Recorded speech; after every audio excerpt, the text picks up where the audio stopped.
اور جو کوئی ان کے خلاف بولا تو ان کو بغاوت کا فتویٰ دے دیا کہ بغاوت ہے۔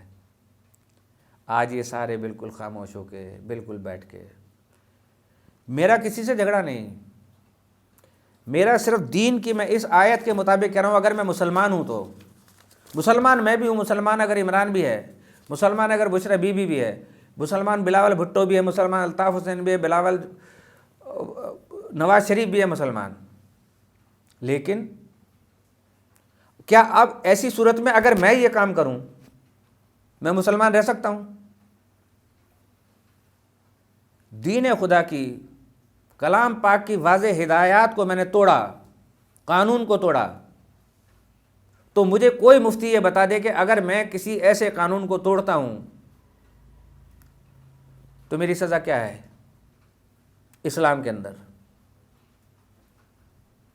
لیکن سب برداشت کرتے رہے، وکیل بھی آتے رہے۔ مجھے حیرت کی بات ہے کہ وکالت شروع ہو گئی تھی اس بات کے لیے، عدت کے لیے، یہاں تو کسی وکیل کو آنا ہی نہیں چاہیے تھا کہ یہاں قرآن پاک کی حرمت کا سوال ہے، اللہ کی ہدایت کا سوال ہے۔ قرآن احادیث تو تھوڑی سی دیر کے لیے الگ رکھ دیں، سنت کو بھی الگ رکھ دیں، یہ تو واضح پیغام ہے۔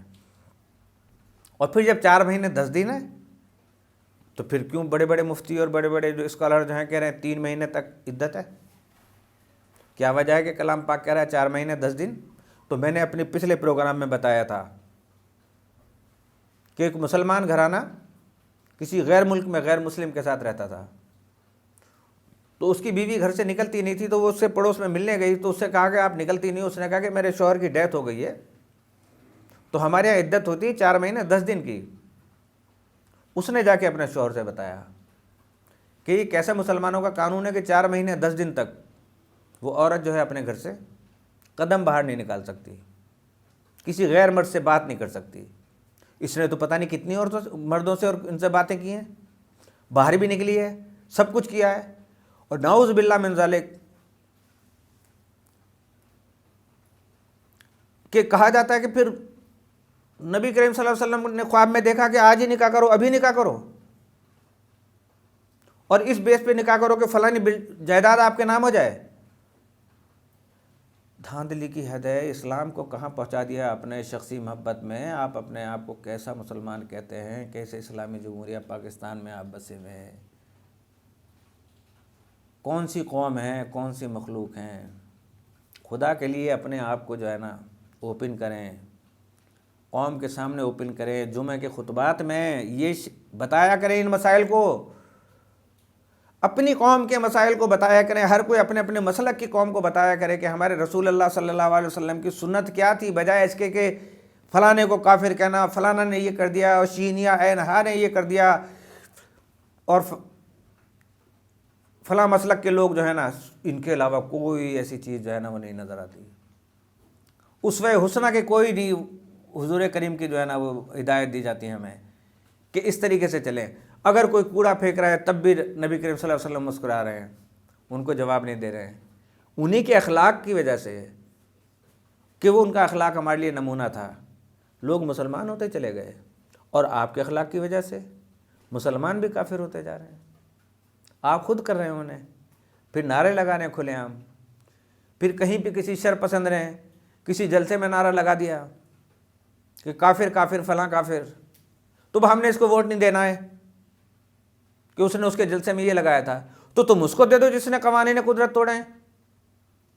بھائی ہمیں کیا ہے، ہم تو جس کو چاہے ووٹ دیں، ہم پہ تو کوئی حدود لازم ہی نہیں ہوتی نا، نہ کوئی حدود لگتی ہیں، نہ حدود اللہ کا کوئی پاس ہے، نہ حدود رسول کا کوئی پاس ہے، نہ ائمہ اہل بیت کرام کا اور صحابہ کرام کا کوئی پاس ہے۔ ہم خود اپنے طور پہ ایک چیز کو پیدا کرتے ہیں، دل سے، دماغ اپنے ہی دماغ سے تائید کرتے ہیں اور نافذ کر دیتے ہیں۔ تو اس عورت نے جا کے اپنے شوہر سے کہا، وہ سائنسدان تھا، اس نے جا کے ڈی این اے چیک کیا کہ ایک عورت میں ایک مرد کا ڈی این اے کتنے ٹائم تک اس کے جسم میں رہتا ہے۔ آج بھی سزائیں دی جاتی ہیں نا کہ ڈی این اے میچ کر گیا، چلے بھائی سزا دے دیں، اور یہی قاتل ہے۔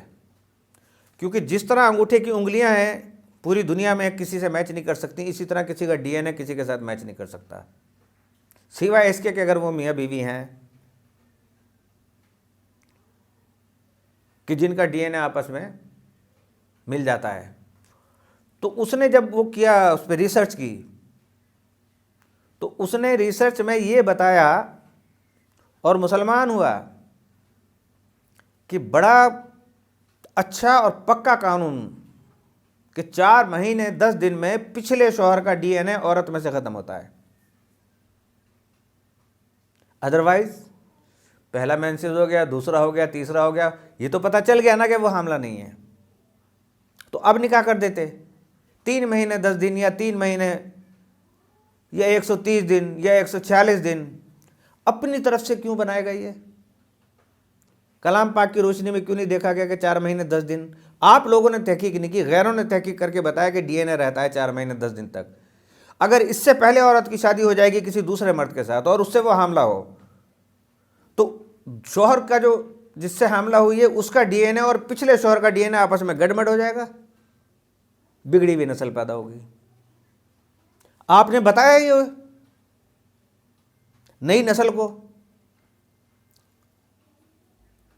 اور اس وقت تو فی زمانہ ہر آدمی کو چاہیے کہ شادی جس وقت کرنے لگے تو 6 مہینے کا رشتہ دینے کے بعد وقفہ رکھنا چاہیے اسے۔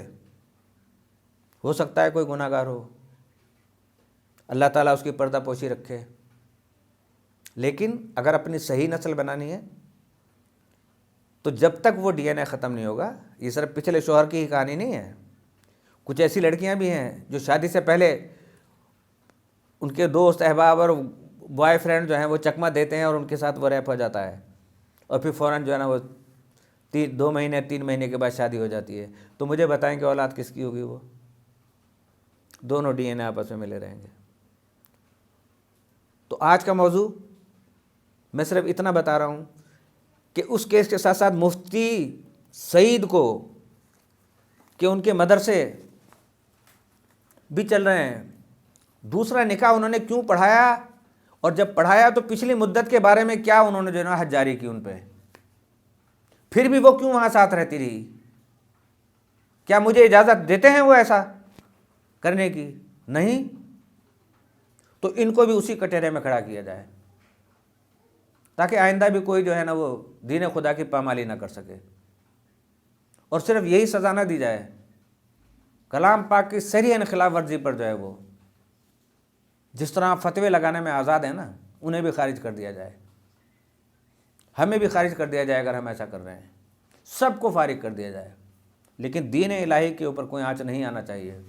اپنے آپ کو سچا مسلم شو کریں، اپنے عمل سے، اپنی زبان سے، اور آپ کا عمل ایسا ہونا چاہیے کہ آپ کو تبلیغ کی ضرورت نہ پڑے، آپ کے عمل جو ہے، آپ کا عمل جو ہے وہ تبلیغ بن جائے۔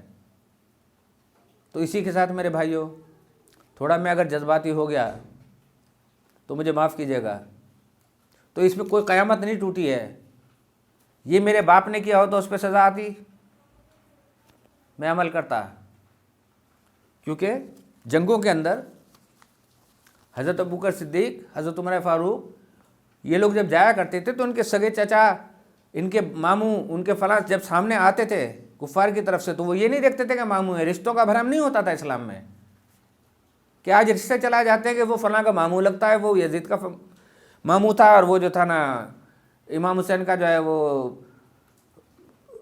دادا تھا، اور فلاں تھا فلاں تھا، اور رشتوں کے اوپر جو ہے نا دین کو چلا رہے ہیں۔ اگر رشتے دین پہ چلتے تو خلفائے راشدین میں سے کوئی بھی کسی کو جنگ میں جو ہے نا قتل نہ کرتا۔ تو سیرت شیخین پہ اور سیرت صحابہ پہ تو آپ کو کم از کم کرنا چاہیے نا یقین کے، اور ان کی جو ہے نا نقش قدم پہ چلنا چاہیے، کہ جیسے انہوں نے جان ختم کر دی، مار دیا، جان سے مار دیا، بھتیجا آیا مار دیا، ماموں آیا مار دیا، چچا آیا مار دیا، باپ بھی آتا تو مار دیتے اور رسول کا ساتھ دیتے۔ اور آج کیا ہو رہا ہے؟ رشتہ داریاں ڈھونڈی جا رہی ہیں، کہ فلاں صاحب جو تھے اگر وہ کچھ کرتے تھے تو وہ فلاں کے ماموں تھے، وہ ان کا بھانجا تھا، وہ ان کی نانی تھی نانی، لیکن نانی کے بھائی سے تو اگر وہ غلط ہے تو حضرت ابوبکر صدیق تو اس کو قتل کر دیں گے، آپ رشتے قائم کرتے پھر رہے ہیں۔ اگر اس دور میں وہی شخصیات جن کو کہ آپ ہی کہہ رہے ہیں کہ یہ رشتے ہیں، اگر صحابہ کرام کے بھینٹ چڑھ جاتے اور ان جنگوں میں ہوتے تو یقین جانیے کہ ان کی گردن مار دی جاتی۔ پھر یہ نہیں دیکھا جاتا کہ رشتہ داریاں ہیں، نہ رشتہ داریوں پہ دین چلتا ہے، کیونکہ اللہ پاک نے فرما دیا ہے کہ میرا نبی کچھ نہیں کہتا اپنے منہ سے جب تک کہ اس پہ وحی نازل نہ ہو۔ تو اسی کے ساتھ میرے پیارے بھائیوں، مجھے معاف کرنا اگر مجھ سے کہیں غلط فہمی ہوئی یا میں نے کوئی غلط کہی تو میری تصحیح ضرور کیجیے گا، اور ساتھ ہی ساتھ پھر میرا مطالبہ ہے کہ مفتی سعید کو بھی اس بات کا گناہگار ٹھہرایا جائے۔ میں حکومت سے اتنا مطالبہ نہیں کر رہا ہوں جتنا دیگر مفتیان دین سے مقابلہ کر رہا ہوں، انجینئر صاحب سے میں کہہ رہا ہوں، میں دوسرے اور بڑے بڑے ہیں جو بیٹھے ہوئے ہیں کہ ایک دوسرے کو شکست دے دی، مناظرے میں چت کر دیا، فلانا کر دیا، یہ نئے جو ہے نا وہ دکھا کے اور قوم کو پریشان کر رہے ہیں۔ اب وہ بولیں یک زبان ہو، اس بات پہ تو یک زبان ہو، ویسے اگر نہیں ہوتے تو، لیکن صرف اپنے شان بڑھانی ہے، اپنا نام پیدا کرنا ہے، اپنے آپ کو سو کال رتبے دینا ہے، ان سب سے فتوے لیے جائیں کہ اگر یہ صحیح ہے تو فتویٰ دے دے کہ یہ غلط فیصلہ ہے، اور اگر صحیح ہے تو اتنے دن تک خاموش کیوں رہے۔ تو اللہ پاک ہم سب کو دین پہ چلنے کی توفیق عطا فرمائے،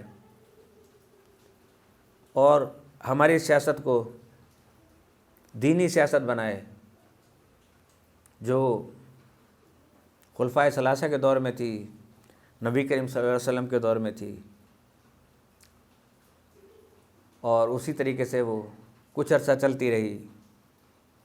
حضرت عمر بن عبدالعزیز رحمۃ اللہ علیہ، بڑے برگزیدہ،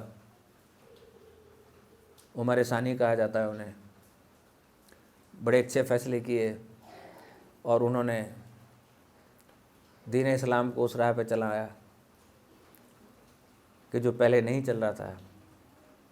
اس کا مطالعہ کریں، اس وقت کے بھی مسلمانوں کا ذرا غور کریں، اور پھر اپنے آپ کو غور کریں کہ کیا آپ اس کے بیچ کے درمیانے حصے کے تو مسلمان نہیں ہیں جو حضرت عمر بن عبدالعزیز سے پہلے کا تھا۔ اگر اسی پہ چلنا ہے تو چلتے رہیں۔